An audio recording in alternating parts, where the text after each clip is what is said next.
ఈ డబ్బాలన్నీ ఏంటమ్మా? ఇవి సంక్రాంతి పండగ కదా, అమ్మమ్మ నానమ్మ పిండి వంటలు చేసి పంపించారు. ఏంటో చూద్దామా? ఓ గవలు మీ నానమ్మ గారు పంపించారు. ఓ జంతిక కొమ్ములు,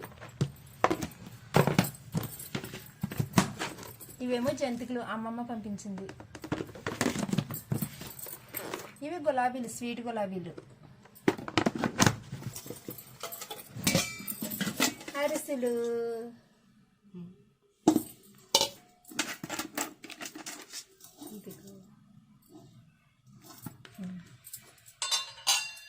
ఇదేమో సున్నుండల పిండి, బెల్లం కలిపేసి పంపించారు. మా పిల్లలకి చిన్న చిన్న వంటలు అంటే ఇష్టమని మీకు ఏ సైజు కావాలంటే ఆ సైజు చుట్టుకో అనేసి పిండి పంపించారు. ఏమండి ఇప్పుడు సంక్రాంతి వచ్చిందంటే అరిసెలు సున్నుండలు ప్రతి ఇంట్లో ఉండాల్సిందే కదా. పిండి వంటలే హాలిడేస్ ఇచ్చారని ఇంటికి వచ్చారు. వాళ్ళకి నచ్చింది వాళ్ళు తింటున్నారు. మీకు ఇందులో ఏది ఇష్టం?